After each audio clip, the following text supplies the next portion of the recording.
So this video is the second in a series of videos on Miriam Weiwei Lo's poem, Home.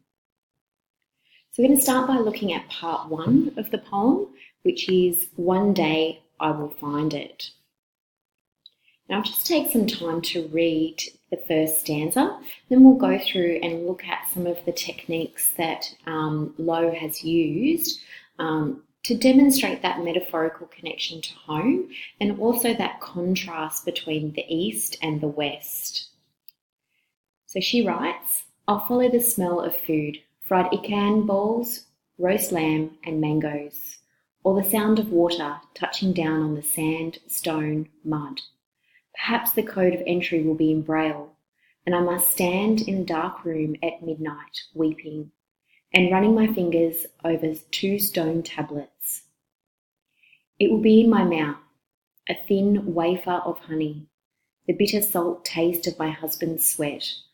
I will see it, I'm sure, yellow as wattle in winter and brown as the grass under snow. So she begins this poem with a real sense of sensory imagery as she's trying to connect that idea of the East versus West within her poem. The first line, we've got some the smell of food. So we've got ikan balls, which are a small ball made of tiny little fish, which is very traditional in Eastern culture. We then have the roast lamb, which we know is a fundamental food within Western culture. So we've got this real juxtaposition between the smell of foods that she's touching.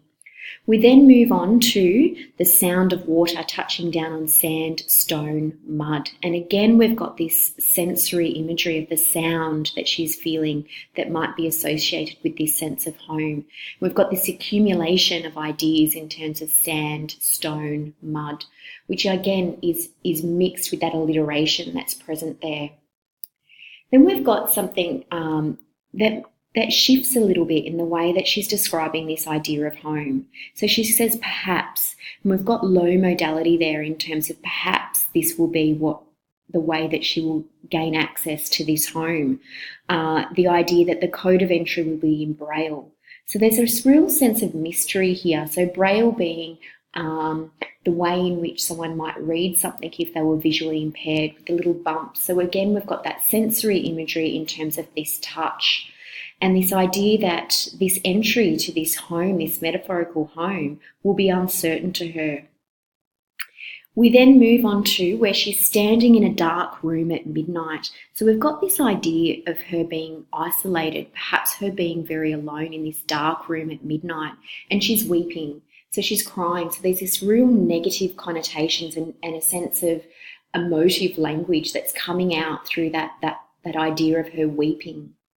And running her fingers over the 2 stone tablets. Now, we mentioned in part one of this video in relation to home that those 2 stone tablets could represent that connection to the West in terms of religious illusion.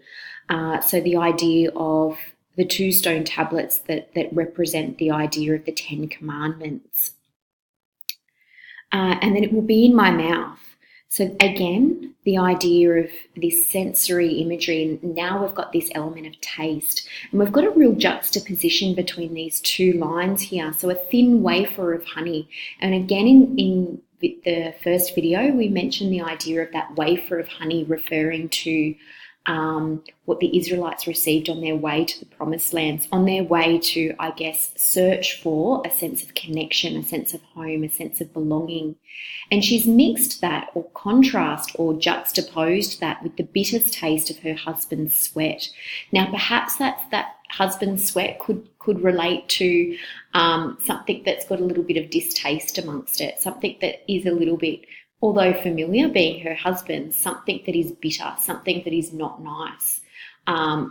So we've got this real juxtaposition and how she will find a sense of wafer thin honey and the sweetness associated with that, and yet the bitterness in which she feels in relation to her home, perhaps. And then we've got these 2 lines here which really shift in terms of the modality. So earlier in this stanza we had perhaps, which was quite low modality. Now we have I will. So we've got a heightened sense of modality here, and she says, I will see it, I'm sure. So she's certain that when she sees her sense of home, she will know it, she will embrace it. There won't be that sense of mystery surrounding it, like the entry being in Braille. She will know when she sees it, and it will be certain to her, and as certain as the wattle in winter, so as yellow as wattle is, which is quite vivid and beautiful, and as brown. So again, we've got this real sense of juxtaposition, the lifeness that's come and the vivid beauty that comes from the yellow in the wattle, and yet then we've got the juxtaposition of the brown of the grass under the snow, so that dead aspect of snow, the grass that's died underneath the snow. In our second in our second stanza here, we have a real sense of juxtaposition again, as she's describing what home to her will look like, and really that juxtaposition that's presented here in terms of it will be a skyscraper 50 stories tall.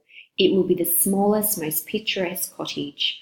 I will live there alone and with everyone I love.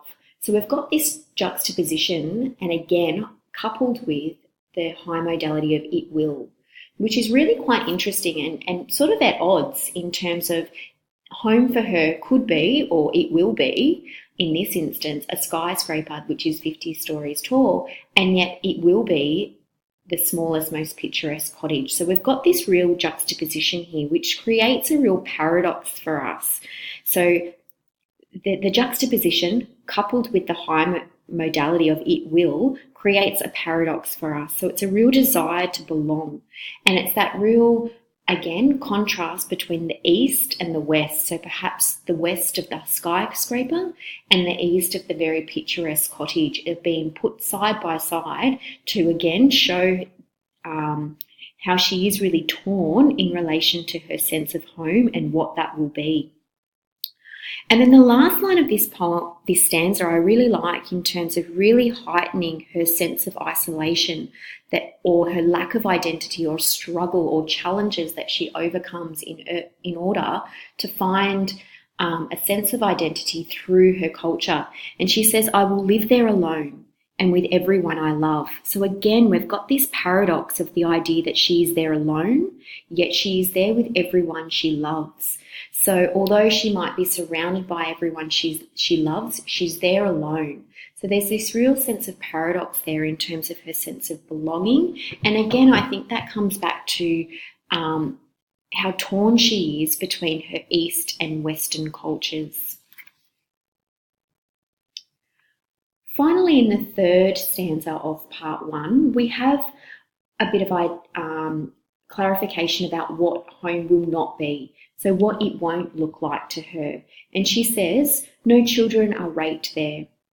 No one eats while others go hungry. No lying awake wondering which woman or child in what sweatshop has made these pajamas I wear. Or the shoes on the bed, or the rug on the floor. I will not have to lock the door. So we've got a real tonal shift here, and we've got an accumulation of all of these things about what home will not be like for her. And we've really got some devastation and some real graphic imagery within those first two stanzas here in terms of the children. No children in this place she calls home will have been raped there. No one will go hungry. So we've got this really graphic sense of imagery that comes through those first two lines. And then she goes on to something that we might associate stereotypically or symbolically with the idea of the East, in terms of there will be no one lying awake wondering which woman or child in what sweatshop has made her pajamas. So perhaps as she's lying in her Western home in her bed and she's thinking about, her mind goes back to the idea of within the East, the sweatshops that have made her the pajamas that she's wearing. So we've really got this accumulation of what she doesn't want her home to be like. And then I really think the last line of this stanza is quite interesting in that she says, I will not have to lock the door. So in her home, in her metaphorical home where she will not have to lock the door, So again, the high modality here and the symbolic nature of not having to lock the door and feeling a sense of safety within this home, that she will not have to lock the door. So I really like that, which contrasts with the lines before it in terms of what home will not be like for her. We have that final line there which shows that symbolic nature of home for her will feel like it's safe.